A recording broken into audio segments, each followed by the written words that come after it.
Speaker and my colleagues, as we begin the 231st session of our state legislature, I think it's essential that we ask ourselves an important question. And that question is, what kind of session do we want this to be remembered as? Will it be remembered as a session of partisan acrimony and personal mistrust, of political gridlock and legislative stalemate, or where we can, when we can, however we can, will we find that all often elusive common ground and forge in the fires of discussion, deliberation, and debate a consensus, a true consensus, on issues that 18.5 million New Yorkers we collectively represent, want to see, deserve. Progress on bread and butter kitchen table issues, addressing the middle class squeeze gripping far too many families that the Speaker addressed and talked about today. Families from Brooklyn to Binghamton to Buffalo and all points in between, who are working longer and harder for less. Families that are struggling, literally, struggling just to keep their heads above the rising tide of a dollar that, while harder to get, seems to buy less than ever. Families feeling a crushing, exhausting middle-class squeeze of skyrocketing property taxes, soaring gas prices, and rising throughway tolls. Families that stay up well into the late night when the kids are asleep, going over their budget, figuring out what they can afford and what they'll have to forego, and how they will explain it to their children. Families that save every penny, stretch every dollar because they're worried about being laid off, worried about being downsized, worried about providing their children more opportunities and a better life than they themselves have had. The father who puts in endless double shifts and collapses on the family couch, too tired from work to play with his children. Or the single mom who works all day, goes to night school, struggles against the odds, and tries to spend quality time with her child. Mr. Speaker and my colleagues, these are the families that work hard, raise their children, and play by the rules, that elected us to come here to have the privilege, and that's what this is, a privilege, of serving in the people's house.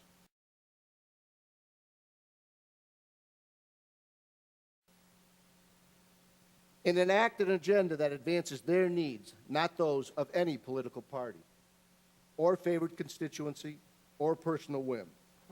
How will we do this? We will do it with a bipartisan, common sense agenda that deals with that middle class squeeze I described, and deals with it directly and decisively by the timely enactment of a property tax cap that provides real relief for New Yorkers, for the overtaxed, overregulated, overburdened families, senior citizens, farmers, small businesses who have long since passed their breaking point. By renewing our upstate economy through the cutting of job-killing bureaucratic red tape, supporting manufacturing, and investing in our emerging high-tech industries that hold a promise of real jobs, better wages, and the opportunity for families to stay together right here in New York State. By ensuring the safety and security of all New Yorkers by passing the Chronic Criminal Act, expanding our state's DNA database, and identifying and stopping sexual predators, the worst of the worst, before they strike and claim yet another innocent life. Mr. Speaker, in addition to these priorities, this agenda aimed at alleviating the middle-class squeeze so many of our mutual constituents now face, I know, we all know, there are a whole host of other public policy issues we must and need to address. From improving education, to making health care more affordable, to continuing to reform government so its taxpayers are a servant, not its master.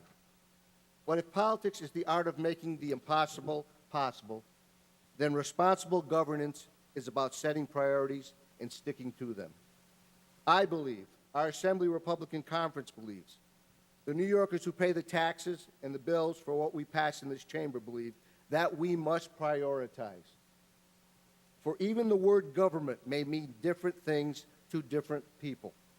The reality is that given the severity of this perfect financial storm that's already swamping too many of our constituents, our state government cannot afford to do everything for everyone.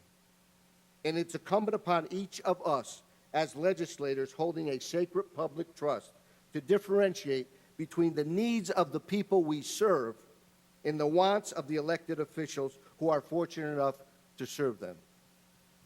That's the hallmark of a representative democracy such as ours. For us to meet, to discuss, to deliberate, to debate these issues with civility, honesty, respect, and open minds, and then join together in mutual accord to break through barriers to progress, to persuade the agents of delay and help make real change a reality. If there was an actual job description for being a member of the Assembly, this would likely be it, to help make New York's full potential a reality, to serve our fellow New Yorkers, to improve the quality of life for every man, woman, and child of this great state. Mr. Speaker and my colleagues, going forward this session, let us pledge to cooperate without compromising our principles and/or our beliefs. Let us commit ourselves to a more perfect union. Let us reach agreement that not only respects majority rule, but protects minority rights. Let us, in the words of one of our nation's greatest presidents, Abraham Lincoln, a true leader who risked his reputation and gave his life to keep our then-fledgling nation from being torn apart by the evils of slavery and civil war, a leader who, in speaking to the necessity of embracing fundamental, far-reaching change to overcome real challenges, said the following, and I quote, "The dogmas of the quiet past are inadequate to the stormy present. The occasion is piled with difficulty, and we must rise with the occasion. As our case is new, so we must think anew, and we must act anew." End of quotes. So we must think and act anew. Powerful words from a powerful leader. In accordance with President Lincoln's timely admonition, it is incumbent on us all to think and act anew. For if we set down the crucible of partisanship and pick up our God-given birthrights as Americans, as New Yorkers, a birthright to dare, to dream, to achieve, to join together in common cause for the greater common good, then we will renew New York. We will master this moment, our moment, New York's moment.